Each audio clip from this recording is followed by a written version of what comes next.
Hey, it's Harry Tess here, and here I am, back again with another Star Trek video. This time, I'm giving you what my recommendation is for where should you start. There's a lot of Star Trek. It can get confusing.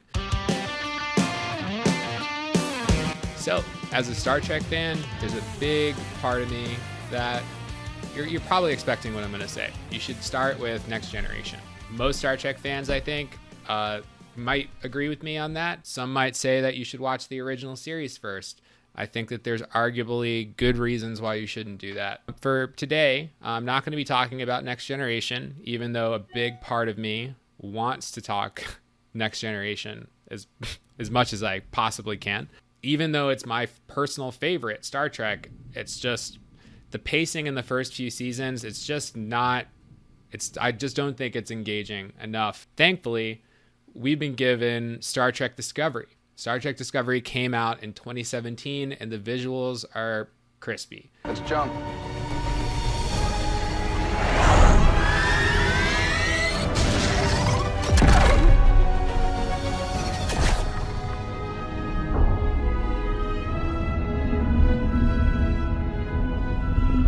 You're going to have like these visuals that are just, they're going to blow everything from the past out of the water just naturally because technology has advanced to a point where these visuals are expected. Like a big part of me, the nostalgic part of me, wants to harp on the stuff that's old, because like that's the stuff that was really important to me when I was becoming a fan. What I can say is that having watched those and now watching Discovery, it gives me a unique perspective on what they were trying to do with Star Trek Discovery. The creators of Star Trek Discovery were doing something with a lot of intention. They created this series specifically to try and bring new fans into the fold. Welcome to the circle. And they did that in a bunch of different ways. One of them was just going all out with the visuals, which I've already touched on. Another thing that they did is that with every Star Trek series, like depending on when it was released, they make it more relatable to the people, like to people who are watching it, to the time period. So right now, where we expect, a certain level of CGI, and we expect a certain level of script writing and character development because we've been so spoiled by other things, Discovery is a great place to start where those things won't come into conflict. Another great thing about Star Trek Discovery is where it fits in the Star Trek timeline. So because of the way that the timeline is, and also whenever you're talking about timelines in Star Trek, things get a little bit fuzzy because they're always time traveling and breaking the rules and getting in trouble with the time police. But in a linear fashion, you pretty much have the original series. Then you have Discovery, and then you have everything else. Actually, before the original series, you'd have Enterprise, which came out in the 2000s, which I think you should buck. It's not bad, but you need to have love for Star Trek in your heart to like it. If you don't like Star Trek, do not start with Star Trek Enterprise. One of the things that I like about Discovery the most is the main character, Michael Burnham. She's just like a great example of someone in Starfleet who is not only dedicated to their job, but also has a fun, risky side to them where they'll do things that are dangerous. Hello. Plenty of time to take a peek.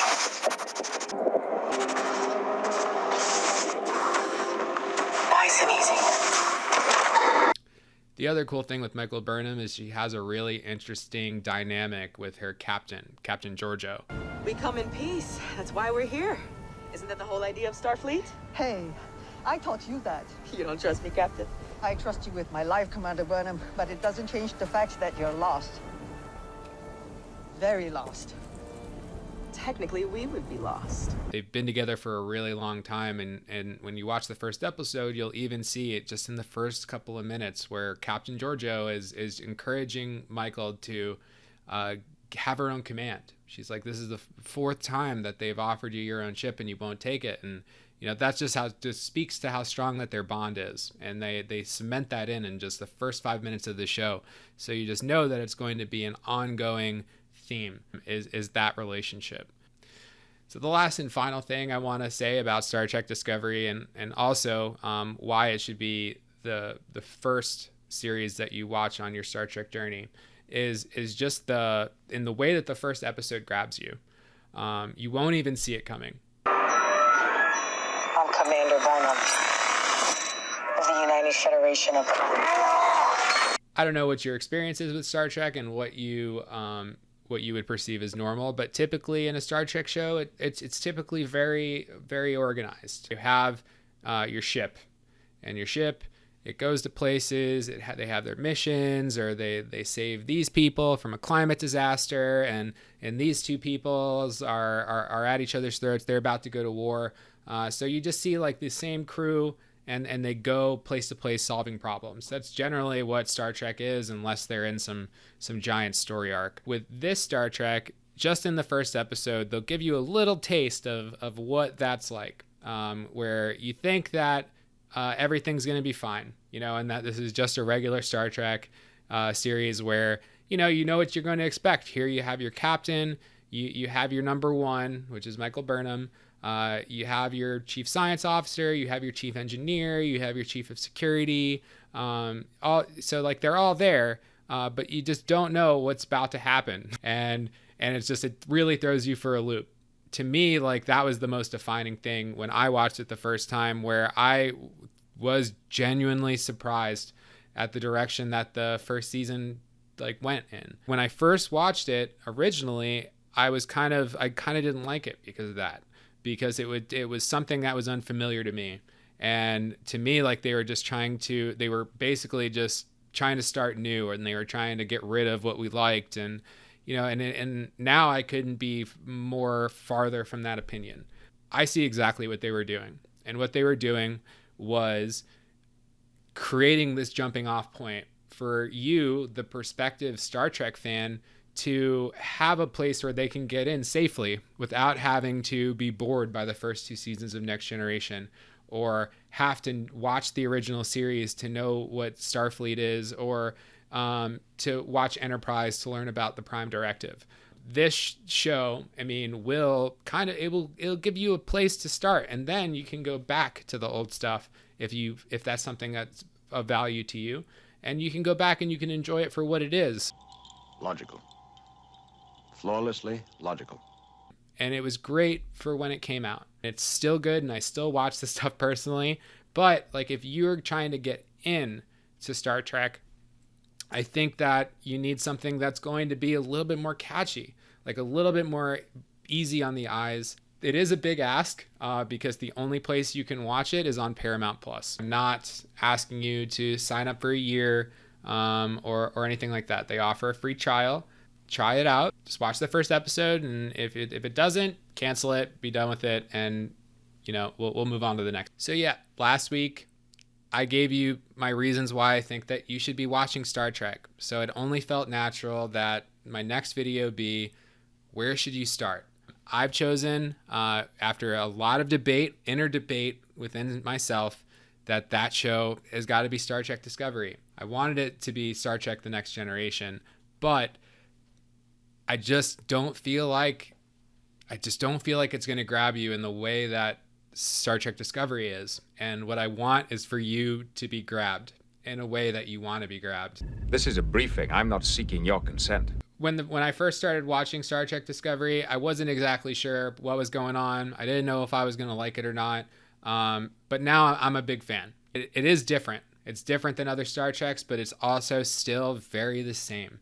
It still has the spirit of Star Trek in it, but it's for a newer, younger audience. It's for different people. The people who are the original series fans, they probably won't like Star Trek Discovery, and they have their own reasons for it. And I'm sure when you watch Star Trek Discovery, you'll know exactly what they are. Don't let that stop you, because me and you, we're on the same page. So again, I just want to thank you so much for tuning in one more time. I hope you like the upgrades. I know that Star Trek is kind of something that most people, it's difficult for most people to approach, and I understand that. But I want to try and help make it more approachable. I think that it's something that more people would enjoy if they gave it the chance. So that's why I'm going to keep making Star Trek videos, because I just want to bring more people into the fandom. Like, I want more people to get excited about this stuff. Like, that's really my goal, is just like, I want to have friends that watch the shit that I do. So maybe you'll be my friend now in Star Trek Discovery, where you can let me know after you watch that first episode if you were grabbed or not. So with that being said, don't forget to like, subscribe, and share, and we'll see you next time.